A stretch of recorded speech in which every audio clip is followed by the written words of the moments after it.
मेरा नाम करण है और मैं हैदराबाद तेलंगाना के सुंदर शहर में रहता हूँ। मेरा घर, जो एक पुराने और खूबसूरत मोहल्ले की गली में स्थित है, हमेशा से ही रिश्तों की गर्माहट और पारिवारिक प्रेम से भरा रहा है। मेरे घर में इस समय मेरी प्यारी चचेरी बहन निशा और हमारी प्यारी चाची प्रियंका देवी रहती हैं। हमारी जिंदगी की संरचना थोड़ी अपरंपरागत है। मेरी माँ, जिन्हें मैंने बहुत छोटी उम्र में खो दिया था, अब सिर्फ एक धुंधली याद बनकर रह गई हैं। उनकी कमी को प्रियंका चाची ने अपनी ममता और प्रेम से पूरा करने की भरपूर कोशिश की है। मेरे पिताजी, जो दुबई में एक बड़ी कंपनी में इंजीनियर हैं, साल में एक बार ही घर आते हैं। उनकी अनुपस्थिति में प्रियंका चाची ने घर की जिम्मेदारियों को खूबी से संभाला हुआ है और निशा उनकी दाहिनी हाथ की तरह है। निशा, जो उम्र में मुझसे 5 साल छोटी है, स्कूल में अध्यापिका है। उसके पढ़ाने का अंदाज इतना मनमोहक है कि छोटे बच्चे भी उससे जुड़ जाते हैं। वह अक्सर बच्चों को हंसते मुस्कुराते देखकर खुद भी खिल उठती है। मैं खुद एक व्यस्त बैंक में काम करता हूँ, जहाँ दिन भर आंकड़ों और लोगों से मिलना जुलना लगा रहता है। निशा 20 साल की है, एकदम ताजगी भरी और जिंदगी से भरपूर। प्रियंका चाची 45 साल की उम्र में भी अपने मजबूत इरादों और पारिवारिक मूल्यों पर कायम रहती हैं। मैं 25 साल का हूँ और अपनी जिंदगी के फैसले खुद करने के काबिल हो चुका हूँ। ये कोरोना महामारी का दौर था, जब पूरे भारत में लॉकडाउन की वजह से सब कुछ थम सा गया था। सडी डी डीचकें सूनी, दुकानें बंद और जिंदगी की रौनकें फीकी पड़ चुकी थीं। निशा के स्कूल भी बंद थे, सो वह घर पर ही होती थी। उसकी आदत थी कि सुबह सवेरे उठकर पूजा पाठ करे, फिर अपने कमरे में जाकर बच्चों के लिए नए पाठ तैयार करे। मैं भी बैंक से जल्दी आ जाता था, क्योंकि काम काज बहुत कम हो गया था। मेरा कमरा ऊपर वाली मंजिल पर था और बैंक से आने के बाद ज्यादातर समय मैं अपने कमरे में ही लैपटॉप पर गुजारता था। कभी फिल्म देखता, कभी दोस्तों से वीडियो कॉल पर बात करता और कभी बस खिड़की से बाहर सूनी गली को देखता रहता। जिंदगी कुछ थमी थमी सी लग रही थी और दोस्तों के साथ घूमना फिरना भी बंद था। ऐसे में ज्यादातर समय घर पर ही गुजरता था। एक सुबह, जो लॉकडाउन के इन थमे दिनों में से एक थी, मैं सोकर उठा और नीचे गया। लाउंज में पहुंचते ही मेरी नजर सोफे पर पड़ डढ़ी, जहां हमारे अंकल सुरेश जी बैठे हुए थे। उनके चेहरे पर परेशानी के आसार साफ दिखाई दे रहे थे। मैंने फौरन आगे बढ़कर उनके चरण छुए और प्रणाम किया। अंकल, क्या हाल है? सब खैरियत तो है? मैंने अदब से पूछा। अंकल ने एक लंबी सांस ली और बोले, करण बेटा, हमारी माँ तुम्हारी दादी सास की तबीयत बहुत ज्यादा खराब है। डॉक्टर कह रहे हैं कि हालत नाजुक है। मैं प्रियंका को लेने आया हूँ। चाची, जो उसी समय रसोई से गर्मा गर्म नाश्ता और खुशबूदार चाय की ट्रे लेकर आ रही थीं, अंकल की बात सुनकर ठिठक गईं। उनके चेहरे पर भी परेशानी की लकीरें उभर आईं। उन्होंने ट्रे मेज पर रखी और बोली, करण, मैं तुम्हारे अंकल के साथ जा रही हूँ। उनकी माँ की तबीयत वाकई ठीक नहीं है। मैं 2-3 दिन में वापस आ जाऊंगी। उनकी आवाज में फिक्र साफ झलक रही थी। निशा भी उसी लम्हे अपने कमरे से आ गई। वह हमेशा की तरह सादे लिबास में थी, मगर उसकी आंखों में नींद की हल्की हल्की लाली अभी तक थी। चाची ने उसे भी बता दिया कि बेटी, तेरे अंकल की माँ की तबीयत ठीक नहीं है, हम जा रहे हैं। निशा फौरन गंभीर हो गई और पूछा, क्या ज्यादा गंभीर है चाची? चाची ने सिर हिलाया। हम सब ने एक साथ खामोशी से नाश्ता किया और निशा कुछ देर बाद अपने कमरे में चली गई, शायद मानसिक रूप से तैयार होने के लिए। चाची कुछ देर बाद तैयार होकर बाहर आईं। उनके हाथों में एक छोटा बैग था और चेहरे पर गंभीरता थी। वह बोली, करण, निशा का ख्याल रखना और तुम दोनों घर में ही रहना। बाहर बिल्कुल मत निकलना, हालात बहुत खराब हैं। मैंने उन्हें तसल्ली दी। चाची, आप फिक्र न करें, मैं तो वैसे भी घर पर ही रहता हूँ कोरोना की वजह से। आप दादी जी की फिक्र करें। चाची ने सिर हिलाया। ठीक है बेटा, मैं बस तुम्हें समझा रही थी। हमारे अंकल और उनकी माँ भी हैदराबाद में ही रहते थे, मगर उनका घर हमारे घर से काफी दूर शहर के दूसरे कोने पर था। चाची मुझे और निशा को समझाकर अंकल के साथ चली गईं। उनके जाने के बाद घर में एक अजीब सी खामोशी छा गई। मैंने चाय का दूसरा कप लिया और लाउंज में आकर सोफे पर बैठ गया। टीवी ऑन किया तो खबरों में कोरोना वायरस और लॉकडाउन की बातें चल रही थीं। निशा नाश्ता करने के बाद घर के कामों में लग गई। कोरोना की वजह से हमने अपनी घर की सहायिका रामबाई को भी छुट्टी दे दी थी, ताकि वह भी अपने घर में सुरक्षित रहे। अब घर के सारे काम चाची और निशा ही करती थीं। मैं टीवी देख रहा था और निशा रसोई में बर्तन धो रही थी। पानी के बहने की हल्की आवाज और बर्तनों के खटकने की धुन पूरे घर में गूंज रही थी। जब वह रसोई का काम खत्म कर चुकी तो लाउंज में आकर मेरे साथ दूसरे सोफे पर टीवी देखने लगी। उसने नाइट ड्रेस यानी एक आरामदायक ट्राउजर और एक डीली शर्ट पहन रखी थी, जो घर में उसका सामान्य पहनावा था। आज उसने एक साधारण सी पैंट शर्ट और ब्लैक ट्राउजर पहन रखा था। उसके बाल कंधों तक खुले थे और उनकी एक लट उसके चेहरे पर आ रही थी, जिसे वह बार बार पीछे हटा रही थी। निशा टीवी देखते हुए बोली, करण, दोपहर में क्या बनाए? आज चाची नहीं है, सो हमारी मर्जी चलेगी। उसकी आवाज में एक शोक ही थी। मैंने मुस्कुराते हुए कहा, कुछ भी बना लो, तुम्हारी मर्जी, मुझे तो बस पेट भरना है। वह कहने लगी, अच्छा, अभी तो घर की सफाई कर लूं, फिर सोचते हैं। यह कहते हुए वह उठ गई। उसके उठते ही एक अजीब सी कशिश मेरे अंदर महसूस हुई और मैं निशा को एक नई नजर से देखने लगा था। उसके सामान्य पहनावे में भी वह मुझे बहुत आकर्षक लग रही थी। उसकी सादगी और मासूमियत में एक मनमोहक अंदाज था। दिल में एक अनूठी सी इच्छा उभरने लगी जो मैंने पहले कभी महसूस नहीं की थी। मैंने अपने दिमाग को बार बार थी उधर करने की कोशिश की, अपने काम में व्यस्त होने की कोशिश की, मगर मेरा ध्यान बार बार निशा की तरफ चला जाता था। मैंने खुद को समझाया कि वह मेरी चचेरी बहन है, एक बहन की तरह है, मगर ये भावनाएं कुछ और ही कह रही थीं। फिर मैंने सोचा कि ऊपर चलकर कोई फिल्म देखूं, शायद फिल्म देखने से मेरा ध्यान बट जाए। मैंने निशा से कहा, मैं ऊपर जा रहा हूं, कोई काम हो तो आवाज दे देना। ये कहते हुए मैं ऊपर आया और लैपटॉप पर एक हिंदी फिल्म लगा ली, लेकिन मेरा दिमाग फिल्म पर नहीं, निशा पर अटका हुआ था। कुछ देर बाद जब मैं फिल्म में पूरी तरह मग्न होने की कोशिश कर रहा था, मुझे अचानक ऐसे लगा जैसे निशा मेरे कमरे का दरवाजा खोलकर मुझे देख रही है। एक लम्हे के लिए मुझे लगा कि यह मेरा वहम है, मगर फिर दरवाजे से आती हल्की सी आवाज ने मेरे शक को यकीन में बदल दिया। मेरी नजर दरवाजे की तरफ गई जहां निशा हाथ में झाड़ू लिए खड़ी थी। उसके चेहरे पर हल्की सी मुस्कुराहट थी। शायद उसने मुझे देख लिया था कि मैं कैसे हैरान हुआ हूं।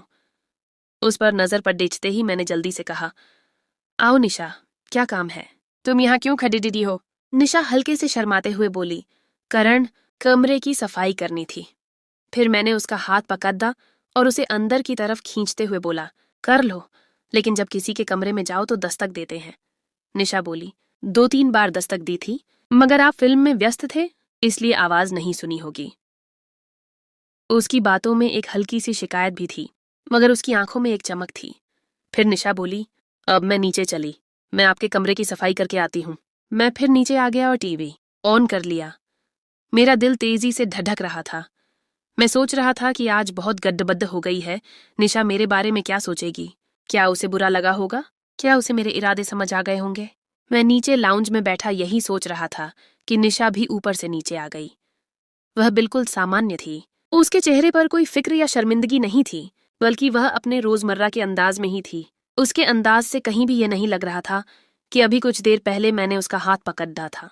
जब मैंने उसको सामान्य देखा तो मैंने भी सुकून का सांस लिया और खुद को सामान्य दिखाने की कोशिश की। निशा काम खत्म करके मेरे सामने सोफे पर बैठ गई और बोली, करण, बहुत प्यास लगी है, पानी पिला दो। मैं उठा और फ्रिज से ठंडा पानी निकालकर उसे गिलास में दिया। पानी देते हुए मेरी नजर उसके चेहरे पर थी। उसकी भूरी आंखों में एक चमक थी और उसके गुलाबी होंठ हल्के से मुस्कुरा रहे थे। फिर निशा बोली, करण, क्या देख रहे हैं? उसकी आवाज में हल्का सा मजाक था, जैसे वह मेरी शर्मिंदगी से लुत्फ उठा रही हो। मैं घबराकर बोला, नहीं, कुछ नहीं, बस प्यास लगी होगी तुम्हें, जल्दी पी लो। निशा ने गिलास लिया और बोली, अब ये बताइए खाना क्या बनाना है? कोई खास फरमाइश? मैं बोला, जो दिल करे बना दो, तुम जो बनाओगी अच्छा ही होगा। वह कहने लगी, अच्छा, देखती हूँ फ्रिज में क्या रखा है। निशा फ्रिज का फ्रीजर खोले खड़ी थी। मैं उठने लगा तो निशा बोली, करण, जरा मेरी मदद करें, यह मांस का पैकेट फ्रीजर में से नहीं निकल रहा है, लगता है काफी जम गया है। मैं निशा के पीछे गया। वह फ्रीजर के सामने झुकी हुई थी और उसकी कमर मेरे बहुत करीब थी। मैंने उसे कहा, तुम हटो, मैं निकालता हूं। निशा बोली, करण, बस थोड़ा सा जोर लगाए, निकल जाएगा। वह हटने को तैयार नहीं थी। मैं उसके पीछे खाड़े-डीडा हुआ था और फ्रीजर के अंदर से मांस का पैकेट निकालने की कोशिश करने लगा। इस दौरान मेरा हाथ कई बार उसकी कमर से छू गया। यह एक इत्तेफाक था, मगर मेरे दिल में एक अजीब सी लहर दौड़ गई। जब मैंने पैकेट फ्रिज से बाहर निकाला तो निशा बोली, करण, पैकेट पानी में डाल दें, जब तक यह नर्म हो जाए तो फिर खाना बनाती हूँ। उसने पैकेट मेरे हाथ में थमाया और फिर बोली, और हाँ, मैं नहाने जा रही हूँ। आप अभी ऊपर कमरे में नहीं जाना, मैं नहा कर आती हूँ। उसके लहजे में एक छिपी हुई चेतावनी थी, जैसे वह जानती हो कि मेरे दिमाग में क्या चल रहा है। मैं बोला, ठीक है, तुम नहा लो, मैं टीवी देख रहा हूँ। वह अपने कमरे में चली गई और मैं टीवी देखने लगा, लेकिन मेरा दिमाग तो निशा की तरफ था। वो उसके हर अंदाज पर गौर कर रहा था। अब मुझे लग रहा था कि निशा को भी यह खेल अच्छा लग रहा है, क्योंकि उसका जवाब बहुत सकारात्मक था और उसमें एक छिपा हुआ इशारा था। मैं ख्यालों में गुम था, निशा के बारे में सोच रहा था, हमारे संबंध के बारे में, उसकी खूबसूरती के बारे में, उसके अस्तित्व में खो जाना चाहता था, जब अचानक निशा की आवाज आई, करण! मैंने पीछे मुद्दा कर देखा तो मेरी आंखें खुली की खुली रह गईं। इससे पहले मैंने कभी निशा को इस तरह नहीं देखा था। उसने एक सुंदर साधी पहन रखी थी, एक हल्के गुलाबी रंग की साधी, जिस पर हल्की कढ़ाई थी। उसने अपने बालों को एक खूबसूरत अंदाज में बांधा हुआ था और हल्का मेकअप किया हुआ था। वह किसी देवी की तरह लग रही थी। वह मुझे ऐसे देखते हुए बोली, करण, क्या हुआ? इतना हैरान क्यों हो? मैं बोला, नहीं, कुछ नहीं, बस बहुत अच्छी लग रही हो इस लिबास में। वाकई तुम पर यह बहुत जंच रहा है। निशा खुश होते हुए बोली, अच्छा, आपको यह लिबास अच्छा लगा? यह मेरी पसंदीदा साधी है। मैं बोला, तुम पर तो यह लिबास बहुत सूट कर रहा है। निशा ने चारों तरफ घूमकर मुझे लिबास दिखाया। उसकी आंखों में एक चमक थी, एक मुस्कुराहट थी जो मेरे दिल को छू रही थी। निशा बोली, करण, अब मैं खाना बना लूं? अब रसोई में आ जाई और मेरी मदद भी कर दें। अब तो मैं भी यही चाहता था कि बस निशा को ही देखता रहूं, उसकी बातों में, उसकी अदाओं में, उसके अस्तित्व में खो जाऊं। निशा मांस धो रही थी, उसके हाथों में एक चम्मच था और वह मसाले तैयार कर रही थी। मैं बोला, क्या मदद करनी है? बस बताओ। कहने लगी, अभी बताती हूँ। फिर बोली, अब मुझे ऊपर से मसाले उतार कर दें, मैं सालन में डालूंगी। निशा मुझसे जो मसाले मांगती रही, मैं उसको देता रहा। हम बातें कर रहे थे, कभी हंसते, कभी एक दूसरे को तंग करते। रसोई का माहौल एकदम से बदल गया था। ये सिर्फ खाना पकाने की जगह नहीं, बल्कि हमारे बराते हुए रिश्ते का गवाह बन गया था। इसी दौरान चाची की कॉल दोबारा निशा के मोबाइल पर आ गई। चाची की आवाज में परेशानी थी। कहाँ थी निशा? न तुमने फोन उठाया और न करण ने। सब ठीक तो है? तो निशा बोली, चाची, मैं रसोई में थी और करण तो ऊपर अपने कमरे में सो रहे हैं। उसने बड्डी चालाकी से सच और झूठ को मिला दिया था। चाची ने खैरियत पूछी और कहा कि कल आ जाएंगी। अंकल की माँ की तबीयत अब बेहतर है। फोन रखने के बाद निशा ने मुस्कुराते हुए मेरी तरफ देखा और बोली, करण, आपको एक बात बतानी है। उसके चेहरे पर एक अजीब सी मासूमियत और शर्मिंदगी थी। मैं बोला, जी बोलो, क्या बात है? निशा कहने लगी कि मुझे समझ नहीं आ रही कि आपको बताऊं या नहीं। ये थोड़ी अजीब बात है। मैं उसकी तरफ बढ़ा और उसका हाथ अपने हाथ में लिया। नहीं, जो भी बात है तुम बताओ। देखो, हम दोस्त हैं। तो निशा ने गहरी सांस ली और मेरी आंखों में देखते हुए बोली, करण, आप मुझे अच्छे लगते हो और आप वादा करें कि चाची से इस बारे में कोई बात नहीं करेंगे। उसके शब्द ने मेरे दिल को छू लिया। मैं जो सोच रहा था वह हकीकत बन चुका था। मैंने उसका हाथ मजबूती से पकड़ा और बोला, कभी नहीं करूंगा, ये मेरा वादा है। ये कहते हुए मैं अपने कमरे में गया। कमरे में आकर मैंने अपने कपड़े बदले, एक आरामदायक पायजामा और टी शर्ट पहनी। जब मैं नीचे आया तो निशा भी अपने कमरे से बाहर आ चुकी थी और उसने भी एक आरामदायक ट्राउजर और टी शर्ट पहन रखी थी। वह लाउंज में सोफे पर बैठी थी। उसको देखकर मैं बोला, जान, बहुत प्यारी और गुलाब का फूल लग रही हो। निशा बोली, गुलाब का फूल अपने ही बनाया है। उसके चेहरे पर एक अजीब सा निखार आ गया था, जैसे अंदर से खुशी फूट रही हो। उसकी आंखों में एक चमक थी जो पहले कभी नहीं देखी थी। मैंने निशा को बोला, जान, बहुत भूख लगी है। निशा बोली, सालन जो बना रही थी वह तो सारा जल गया। हम दोनों बातों में जो व्यस्त हो गए थे उसका ध्यान ही नहीं रहा। उसने हल्का सा मुंह बनाकर शर्मिंदगी जाहिर की, मगर उसकी आंखों में खुशी थी। मैं बोला, चलो कोई बात नहीं, कोरोना की वजह से होटल तो बंद है, फूड पांडा से कुछ मंगवा लेते हैं। मैंने फूड पांडा पर खाने का ऑर्डर दिया और निशा के पास बैठ गया। मैंने निशा की तरफ देखकर धीरे से पूछा, जान, ये बताओ, चाची का चक्कर अंकल के साथ कब से चल रहा है? ये सवाल सुनकर निशा एकदम चौंक गई। उसकी आंखें हैरत से खुल गईं। वह कुछ देर खामोश रही, फिर बोली, आपको कैसे पता? मैंने कंधे उचकाए। बस अंदाजा लगा लिया। अभी हम बातें कर ही रहे थे कि दरवाजे की घंटी बजी। मैं बाहर गया तो फूड पांडा वाला खाना लेकर आया था। मैंने उससे खाना लिया और अंदर आ गया। हम दोनों ने साथ खाना खाया, बातों में मग्न, भविष्य के सपने बुनते हुए। खाना खाने के बाद निशा बोली, करण, मुझे बहुत थकान हो रही है और नींद भी आ रही है। ये कहते हुए वह अपने कमरे में चली गई। उसके जाने के बाद भी मुझे कमरे में उसकी खुशबू महसूस हो रही थी। फिर मैं भी अपने कमरे में सोने के लिए चला गया। मेरा दिल बहुत खुश था, जैसे एक बोझ उतर गया हो और एक नया अध्याय शुरू हुआ हो। रात 8 बजे मोबाइल की घंटी से मेरी आंख खुली, जो पता नहीं कब से बज रहा था।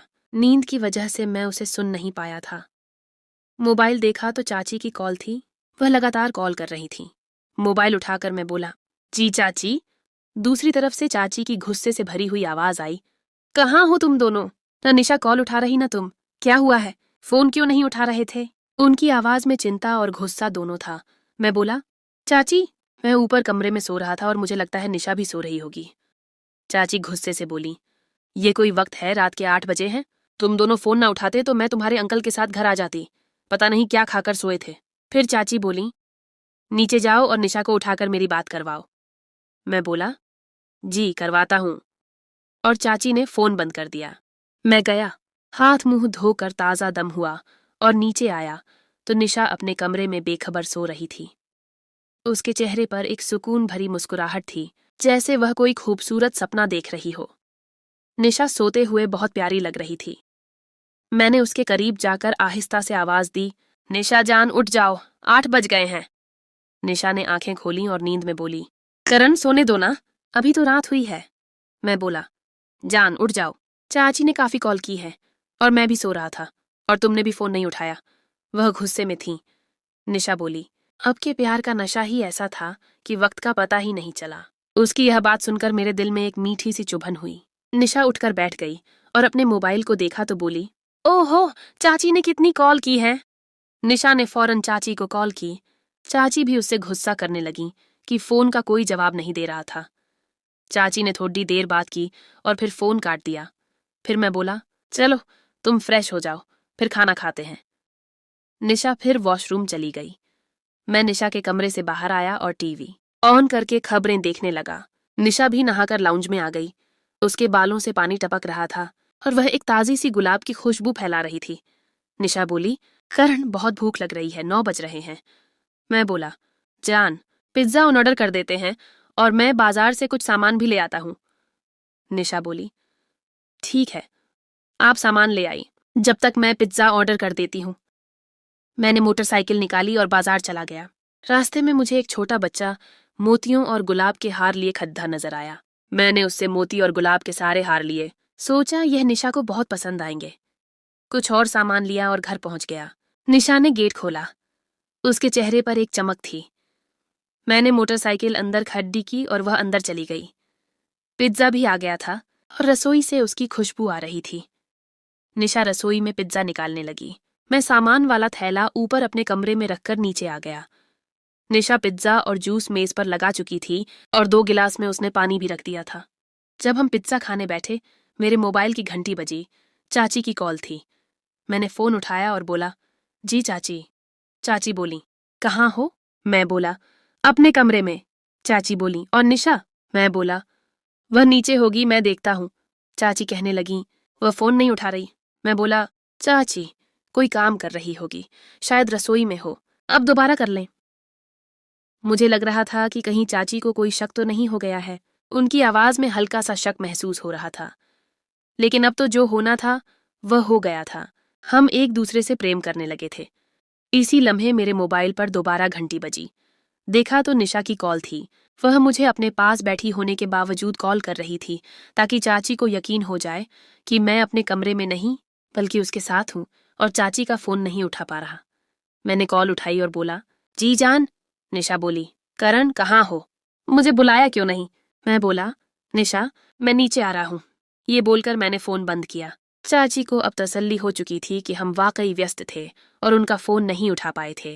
कुछ देर निशा से बातें करने के बाद जब मैं लाउंज में बैठा था तो मोबाइल की घंटी बजी। वक्त देखा तो 11 बज रहे थे। कॉल चाची की थी। मैंने फोन उठाया और बोला, जी चाची। चाची बोली, कहाँ हो? मैं बोला, अपने कमरे में। और निशा? मैं बोला, वह नीचे होगी, शायद सो गई होगी। चाची बोली कि वह फोन नहीं उठा रही। मैं बोला, चाची, सो गई होगी, बहुत थक गई होगी। चाची बोली, इतनी जल्दी तो नहीं सोती। मैं बोला, चाची, आपको परेशानी है तो मैं नीचे जाकर उठा दूं उसे। चाची ने एक लंबी सांस ली और बोली, नहीं, चलो तुम भी सो जाओ, मैं कल आ जाऊंगी। फिर मैंने फोन काट दिया। उनकी आवाज में अभी भी हल्की सी परेशानी थी, लेकिन अब वह ज्यादा दबाव नहीं डाल रही थी। भाग 4, चाची का शक और एक बद्दा खुलासा।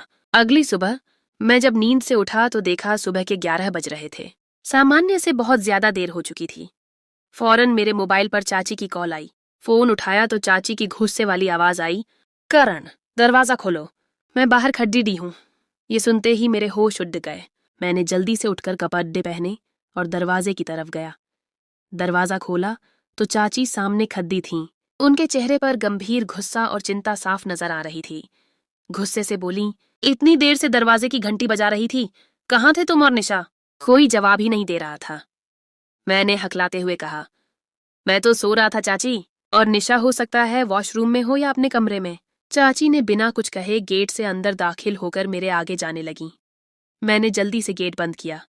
फिर बोली, करण, पानी पिला दो, मुझे बहुत प्यास लगी है। मैंने फ्रिज से ठंडे पानी की बोतल निकाली और गिलास लेकर चाची के पास गया और उन्हें पानी दिया। उनके चेहरे पर गंभीर गुस्सा और थकान थी। वह पानी पीकर थोड़ा परसुकून हुई। फिर मैं ऊपर जाने लगा तो निशा भी नहाकर अपने कमरे से निकल आई। उसने एक साधारण सूट पहन रखा था, मगर उस पर भी नहाए हुए चेहरे और खुले बालों के साथ वह और भी प्यारी लग रही थी। चाची को देखते ही निशा ने प्रणाम किया। चाची, आप कब आई? चाची ने उसकी तरफ गौर से देखते हुए बोली, ये कौन सा वक्त है नहाने का? उनकी आवाज में तंज साफ झलक रहा था। तो निशा बोली, चाची, गर्मी बहुत लग रही थी, इसलिए नहा लिया। चाची उसकी तरफ देखते हुए बोली, मुझे तो लगता है रात भर जागती रही हो, इसलिए इतनी देर तक सोई रही। निशा का रंग उड़ा डिच गया, मगर उसने फौरन संभलते हुए बोली, चाची, रात बिजली चली गई थी तो नींद पूरी नहीं हुई, इसलिए ज्यादा देर सो गई। चाची ने एक लंबी सांस ली। अच्छा, ठीक है, 1 कप चाय बना दो, सर में दर्द हो रहा है। निशा मुझे देखते हुए बोली, करण, आपका नाश्ता भी बना दूं? मैं बोला, हाँ बना दो, मैं ताज़ा दम होकर आता हूँ।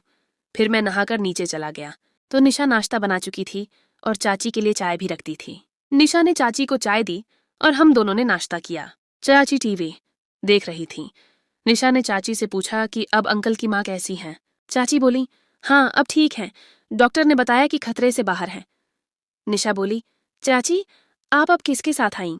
अंकल क्या अब भी यहीं हैं? तो चाची बोली, नहीं, तुम्हारे अंकल मुझे यहाँ छोड़कर गए थे और खुद काम पर चले गए। चाची ने थोड़ी देर टीवी देखा और बोली कि मैं थोड़ा लेटने जा रही हूँ, बहुत थकान हो रही है, फिर खाना बनाऊंगी, तुम जब तक घर की सफाई कर लो। यह कहकर चाची अपने कमरे में चली गई।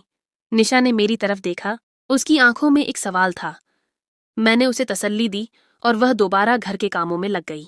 कुछ देर बातों के बाद चाची अपने कमरे से निकलकर आ गई और निशा को देखते हुए बोली, निशा, तुमने सफाई नहीं शुरू की? अभी तक टीवी देख रही हो? निशा एकदम उठते हुए बोली, बस चाची, शुरू कर रही हूँ। और मुझे देखते हुए उठ गई, जैसे मुझसे मदद मांग रही हो। मैंने टीवी ऑन कर लिया और टीवी देखने लगा। चाची ने निशा से कहा कि तुम नीचे की सफाई करो, मैं करण के कमरे की सफाई कर देती हूँ। निशा ने फौरन कहा, चाची, मैं करण के कमरे की सफाई कर दूंगी, आप रहने दें, आप थक गई होंगी। लेकिन चाची ने उसकी बात काट दी और कहा, नहीं, तुम नीचे की करो, मैं ऊपर की कर लूंगी। ये कहते हुए चाची ऊपर चली गई। निशा ने मेरी तरफ परेशानी से देखा, क्योंकि उसे मालूम था कि मेरे कमरे में कुछ ऐसी चीजें थीं जो चाची को नहीं देखनी चाहिए थीं। मैंने उसे इशारे से तसल्ली दी, मगर दिल ही दिल में घबरा रहा था। निशा नीचे की सफाई करने लगी। उसके चेहरे पर परेशानी साफ दिखाई दे रही थी। मैं टीवी देख रहा था, मगर मेरा दिमाग ऊपर चाची के कमरे में था और दिल तेजी से धड़क रहा था। मैंने सोचा, अगर चाची को कुछ मिल गया तो क्या होगा? मेरा और निशा का रिश्ता तो शुरू ही हुआ था, क्या वह खत्म हो जाएगा? फिर मैंने एक फैसला किया। मैंने निशा और चाची दोनों को छोड़कर नीचे आया, अपनी मोटरसाइकिल निकाली और घर से बाहर निकल गया। मैं अपने करीबी दोस्त रोहित के घर चला गया। रोहित ने मुझे देखते ही कहा, यार करण, कोरोना में क्या निकल आया? पागल हो गया है क्या? मैंने कंधे उचकाते हुए कहा। यार, घर वाले बाहर की तरफ गए हुए थे और मैं बहुत बोर हो रहा था तो तेरे पास आ गया। रोहित ने मुझे अपने कमरे में बिठा दिया और हम दोनों मौजूदा कोरोना के हालात पर बात करने लगे। लेकिन मेरा दिल तो घर की तरफ था कि पता नहीं वहां इस वक्त क्या हालात होंगे। मेरे दिमाग में चाची का गुस्सा और निशा की परेशानी घूम रही थी। कई बार सोचा कि निशा को मैसेज करूं या फोन करूं, लेकिन हिम्मत नहीं हुई। मेरे दिल में अजीब अजीब ख्यालात आ रहे थे। क्या चाची ने कुछ देख लिया होगा? क्या निशा मुश्किल में होगी? दोपहर का खाना रोहित के घर ही खाया और वहीं उसके कमरे में सो गया। मुझे नींद तो नहीं आ रही थी, लेकिन मैंने आंखें बंद करके सोने की कोशिश की। अचानक मोबाइल की घंटी से मेरी आंख खुली। देखा तो निशा की कॉल थी। मैंने फोन उठाया तो निशा बोली, करण आप कहाँ हो? चाची बहुत गुस्से में है। उसकी आवाज में डर था। मैं बोला, कहीं नहीं, तुम बताओ, कॉल क्यों की है? सब ठीक तो है? निशा बोली, चाची बात करेंगी। मैंने फोन काट दिया। मैं नहीं चाहता था कि चाची से बात करूं। मुझे डर था कि वह क्या कहेंगी। निशा ने दोबारा कॉल की। मैं बोला, मुझे चाची से कोई बात नहीं करनी है निशा, मैं बहुत डरा हुआ हूं। निशा बोली, प्लीज करण, एक दफा कर लो मेरी कसम, वह बहुत परेशान है। मैं कुछ नहीं बोला। फिर कॉल चाची ने ली और बोली, घर आओ करण, फौरन। उनकी आवाज में स्खती थी। मैं बोला, चाची, मैं अपने दोस्त के घर हूं और आज नहीं आऊंगा। चाची बोली, हाँ जाओ, तुमसे बहुत जरूरी बात करनी है और यह मेरे लिए बहुत अहम है, और फोन निशा को दे दिया। निशा बोली, कर्ज, आप आ जाओ प्लीज, मेरी कसम, चाची बहुत परेशान है। उसकी आवाज में इल्तिजा थी। मैंने कहा, ठीक है, आता हूं। मुझे लगा कि कुछ बहुत बड़ा होने वाला है। मैं घर आया तो गेट निशा ने खोला। उसका चेहरा परेशानी से सफेद पड्डी डीएच चुका था। मैंने मोटरसाइकिल अंदर खड्डी डी ही की। उस वक्त रात के 9 बज रहे थे और चारों तरफ खामोशी थी। निशा से मैंने कोई बात नहीं की और मोटर साइकिल खड्डाढी करके अंदर गया तो अंदर चाची लाउंज में सोफे पर बैठी थीं। उनके चेहरे पर गुस्सा और बेचैनी साफ दिखाई दे रही थी। मैंने कोई बात नहीं की और ऊपर अपने कमरे में आकर बेड पर लेट गया और सोचने लगा कि अब क्या होगा। क्या चाची ने हमारे रिश्ते का राज खोल लिया है? मैं इन्हीं सोचों में गुम था कि चाची कमरे में आ गई और मेरे बेड के सामने कुर्सी पर बैठ गई। मैं हड़बड़ा कर उठ बैठा। चाची ने कहा, करण। उनकी आवाज बहुत धीमी थी, जो उनके गुस्से की शिद्दत को जाहिर कर रही थी। मैं बोला, जी चाची। चाची ने कहा, करण, मुझे समझ नहीं आ रही कि कैसे बात करूं। मैंने सोचा नहीं था कि कभी मुझे ये बात करनी पड़ेगी। मैं बोला, चाची, आपने जो बात करनी है करें, मैं तैयार हूं। चाची ने कहा, करण, यह जो कुछ भी हुआ, यह बिल्कुल ठीक नहीं हुआ। उनके लहजे में तकलीफ थी। मैं बेड से उठा और चाची के कदमों में बैठ गया। उनके हाथों को अपने हाथों में लेकर बोला, चाची, अब जो कुछ होना था हो गया और मैं अब निशा से बहुत प्रेम करता हूँ। मैं उससे शादी करना चाहता हूँ। इतनी देर में निशा कमरे में दाखिल हुई और बोली, आकर खाना खा लें। उसकी नजरें चाची और मेरे हाथों पर थीं और उसके चेहरे पर भी चिंता थी। चाची ने निशा को कहा, तुम चलो, खाना लगाओ, मैं आती हूँ।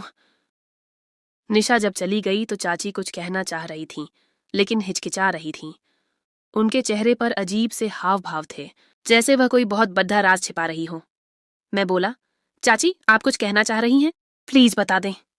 चाची अपने दोनों हाथ मलते हुए बोली, करण, बात यह है कि तुमने वह वाक्य पूरा नहीं कर पाई। मैं बोला, चाची, जो कहना है कह दें।